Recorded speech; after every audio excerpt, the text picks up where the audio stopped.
My buddy Brad Chron. This is my go-to guy when I want to know what's really happening in politics in North Carolina. Brad Chron is one of the few folks that I really believe knows what's going on. You see him on NC Spin as one of the panelists. He was on this weekend. Haven't had him on the show in a while, and of course, it's time to talk about 2016. So, welcome to the show, Brad Chron. How are you? Hello, Henry. I'm doing great. Good morning. And your company is Campaign Connections. Is that still the name in Raleigh? That is still the name. The sheriff has not shut me down yet. This is year number 25. So, wow. You know, if you can stay in this business for 25 years, you know, radio's tough enough, but the political consulting business, if you can stay here 25 years, you've done something. And you've handled governor's campaigns, you've handled Congress people, you've handled you handle them all. We have done a little bit of everything. You do a great job. But what I love about it is when I talk to you, you always give me reasonably objective information, which is why I wanted to have you on this morning, because we're going to be in the home stretch toward March 15th here pretty shortly, and everybody's talking about the primary coming up. And I noticed that some of my very good friends in the Republican Party have now signed on with Marco Rubio. I was texting with Farrell Blunt this morning. Farrell, of course, the former chairman of the state party. He and Tom Fetzer and Robin Hayes, all three former North Carolina Republican Party chairs, have signed on to the Rubio campaign. What do you think about that? What does that say about Rubio and who he's likely to gain as supporters in North Carolina? The mainstream established Republican political operatives, and I call them machinists, the people who make the machinery work in your political party, they're moving to Rubio simply because he's the best alternative right now to stop the Trump and Cruz juggernauts. And, you know, yesterday the Wall Street Journal NBC poll came out, and it's virtually Cruz is up a few points in the state of Iowa with Trump nipping at his heels, and Trump with the commanding lead in New Hampshire. And then Rubio is clearly the third man coming up into that group. So your political machinery's moving to Rubio simply because he's an alternative for him. And to be honest, you know, he does better. He would be a more competitive candidate against Hillary Clinton than perhaps Cruz.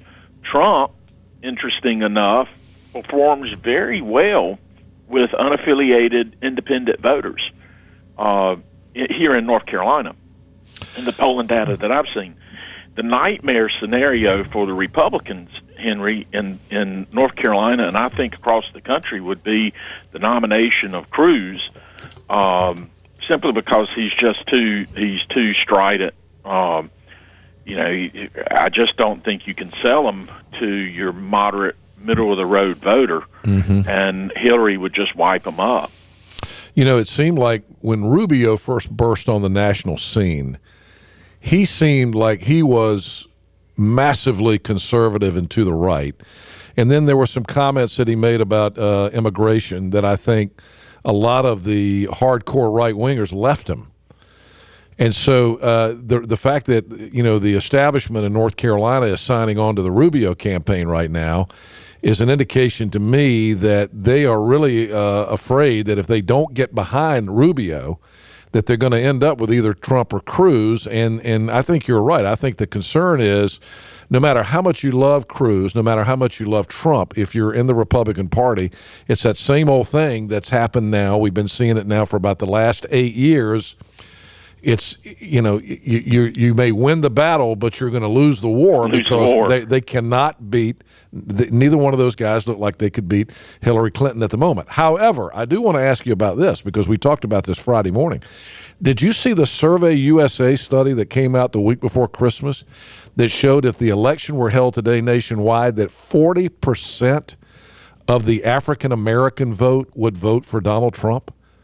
Yes. Do you believe that? Yes. You do believe it? I do believe that. Well, if that's the case, then we have to leave this theory that Trump can't win, because if 40% of the black vote breaks for Trump, he would probably win the presidency in a landslide, would he not? Well, I don't know if it'd be a landslide, but I'm telling you, I'm sitting here Monday, January the 11th, and pinching myself saying this. I never thought I'd say it, but I see a path where Trump could be competitive and could actually win the Republican nomination and possibly win the presidency. And a lot of it has to do, Henry, with the fact that the middle class feels like that they have just been totally left behind. Yeah. The working blue-collar conservatives are basically, shoving it to the Republicans, saying, you have used us, you have used us, you have used us. And there was an interesting article in the New York Times over the weekend about the dilemma that the established Republican political operatives have used your hardworking, blue-collar, everyday voter over and over and over again. Now they're coming back and saying, we want somebody who will represent us. Mm-hmm. And that is the trumpet. That's the clarion call that Trump has been able to manage at this. That's the voice he's representing. And I think it could be a very powerful voice in the Republican Party. So it's a real nail biter for the people at the top. Yeah. So then. And I'll tell you what else. Talking about the African American vote, the African American vote is not a lockstep process anymore. I just did the mayor's race down in Charlotte. You look at the Charlotte mayor's race down there. You had two African American candidates. Charlotte's 50% African American down there now, and they elected a white female candidate. So the days of having a lockstep African American vote, it's just not there. They're much more independent, have a higher percentage of free will voters within the African American demographic. Mm-hmm. So I guess the big question, back to the Trump phenomenon and how it may affect North Carolina and the entire country, if Trump looks like a guy who could garner that kind of support in the African American community. And by the way, Hispanic community was like 20%. If elected today, if held today, 20% of the Hispanic voters would vote for Trump, which holy moly, how does that happen after all the illegal immigration stuff? But if that's true, then why is the establishment so afraid of Donald Trump? They can't control him. Yeah. And they can't control his message. Yeah. And his message is one very similar to Palin's message from Alaska. It really does drive at the heart of sort of a free spirit, economic, lower tier worker who's sitting there saying, man, the whole system's rigged. And they truly do feel that. They have not recovered from the recession. They go and see a movie like The Big Short, and they just realize, holy cow, man, the banks are screwing us. I'm paying more for health care and getting less, and they're pissed off. Yeah. I actually saw The Big Short, and I came away scratching my head going, man, if that could happen, and it's a true story, and if that could happen in this country, we might be seeing the same thing happening right before our eyes right now with the healthcare system, which is what worries me. Absolutely. Yeah. Totally. And I'm going to tell you, the healthcare, the Affordable Care Act will be a story that we're following this summer and into next year. And the Affordable Care Act, Henry, will implode because the insurers are losing money on it right now. And you've already had United Healthcare, the CEO for the largest insurance company in the exchange system nationwide, has said that if they don't get it fixed in the next couple of months, they're pulling out. Well, you won't have an exchange if United and Blue Cross Blue Shield, North Carolina, pull out of the exchange. It just collapses. Yeah, it's not working. It's not working. It's kind of the nightmare that everybody thought it was going to be, and it's costing the American taxpayer a lot of money. And on top of that, what I see happening is it's. I mean, you know this, I know it.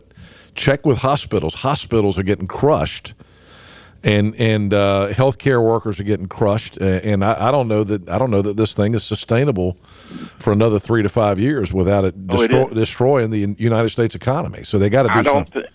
I don't think it'll be sustainable after August because the insurance companies, by law, have to announce whether they're going to participate in the exchange. So that process will take place in July and August. And in September, we'll be in crisis mode trying to figure out how you're going to insure people if you don't have insurance companies willing to sell insurance. Well, the only good news about that timing is it's right before the presidential election, so maybe Hillary won't win. All right, let's move on. Brad Chron from Campaign Connections, one of the top political consultants in the entire region of the southeastern United States, an old friend of mine on the telephone. Brad, let's move to the statewide elections. I was watching you guys on Spin this weekend talk about the elections. You know, we know that the governor's race is going to be a barn burner. Now, let me ask you: are you involved in that race? No, I'm not involved in the governor's race. I went to work for the bond referendum, and I'm staying out of the governor's race. Okay, good for you.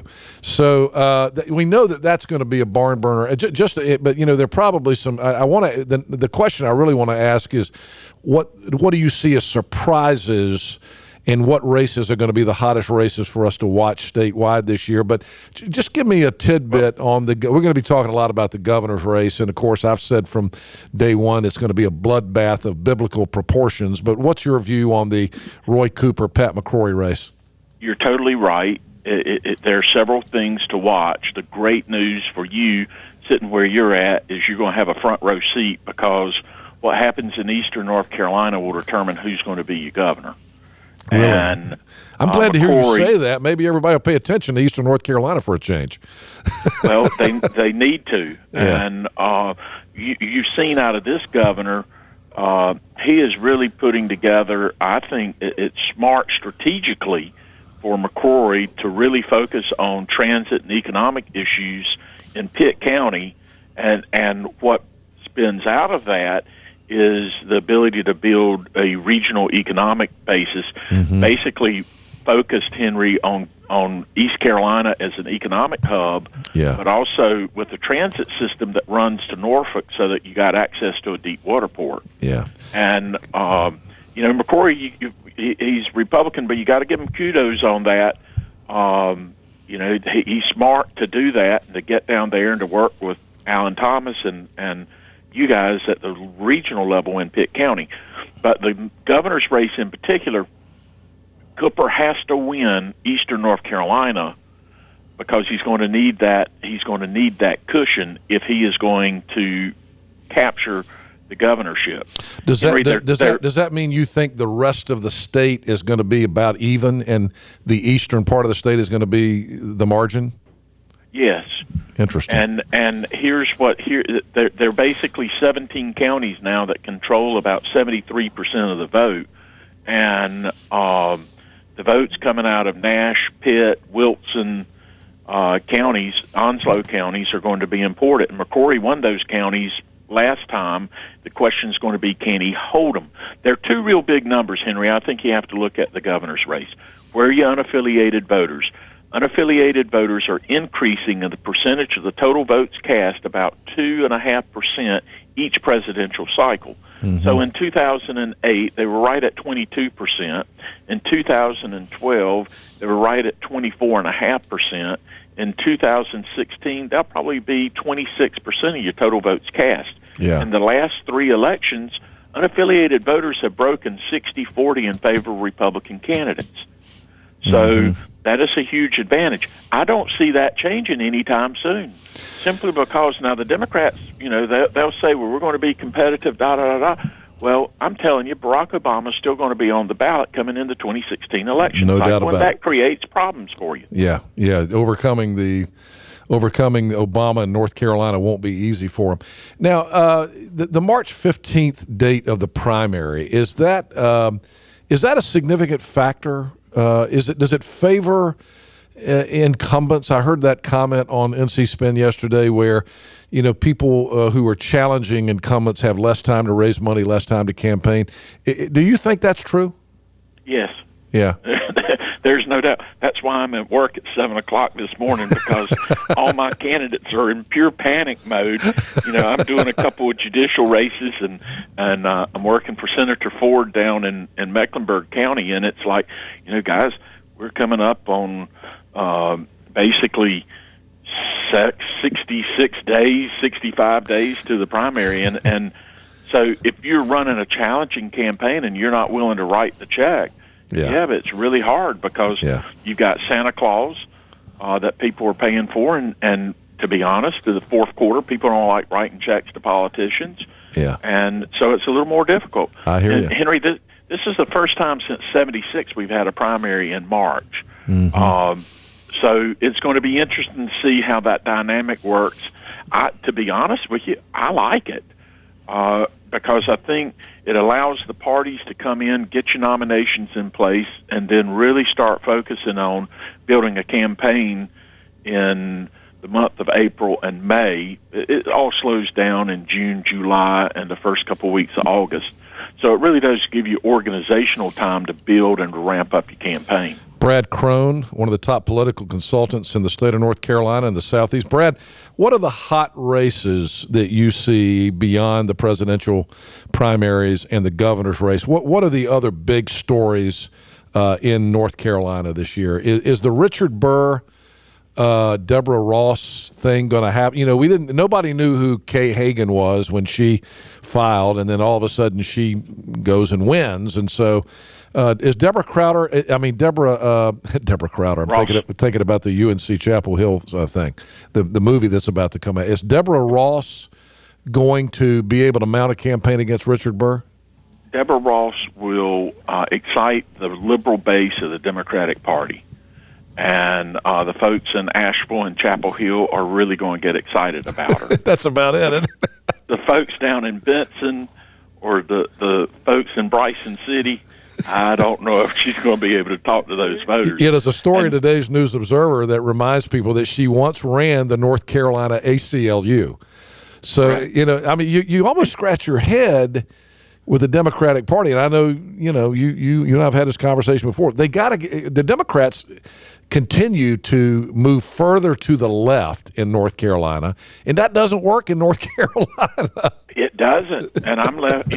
I'm a Main Street Democrat, and I'm left in the middle of the road. And what happens to folks in the middle of the road? You get run over. But, Henry, the Republicans are moving to the right, and the Democrats are moving to the left, and all we do is scream at each other. That's right. And then we ask the question, well, why can't we get anything done?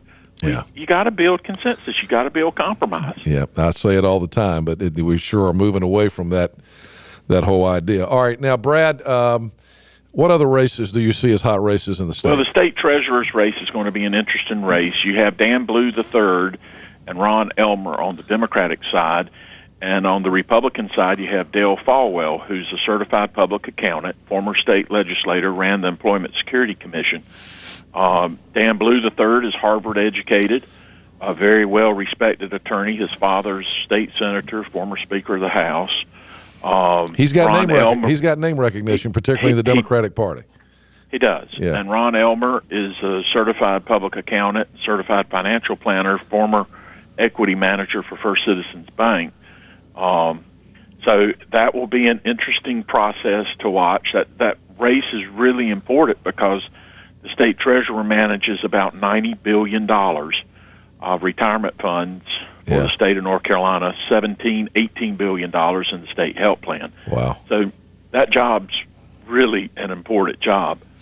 That will probably be the highest contested election. How about the Attorney General's race? That's going to be interesting because, right here in eastern North Carolina from Rocky Mount, you got Buck Newton, who's leaving his Senate seat to run for the Republican nomination there, and he looked like the early favorite, but then this guy who's the district attorney in Forsyth County got in the race.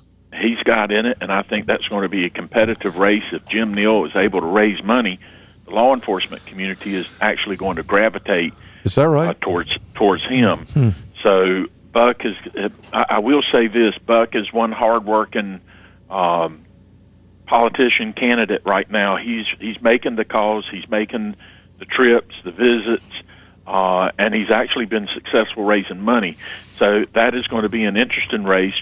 Josh Stein is the state senator from Wake County, who is going to have the Democratic nomination, and that will be an interesting race too, as far as the general election's concerned. We're almost out of time. How about legislative races, Brad Chron, and particularly here in Eastern North Carolina? You've got a new guy representing Pitt County now in the District 9 House seat with Dr. Greg Murphy.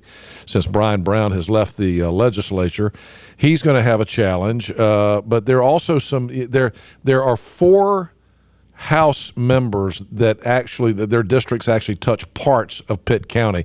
Murphy's seat is the only one that's totally engulfed by Pitt County, but there's some new challenges in that race this year, in those races. Murphy's getting a lot of support. He's the only physician in the House. He's getting a lot of support from the healthcare community. Brian Farkas has a primary down there. He's the rising star for the Democrats coming out. Businessman, works with the architectural firm there.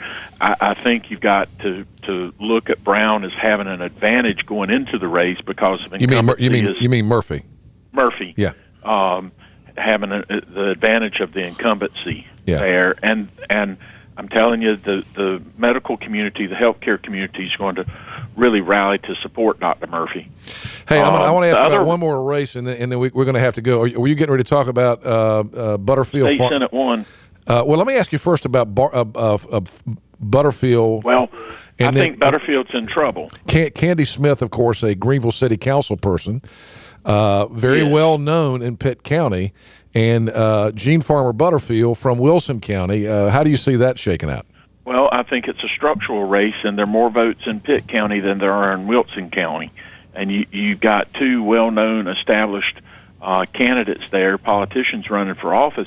But I think Gene may be in trouble this time simply because Candy's got a stronger base of votes to pull from. And I think she's younger, more energetic, more active, and is doing the right things right now in that race.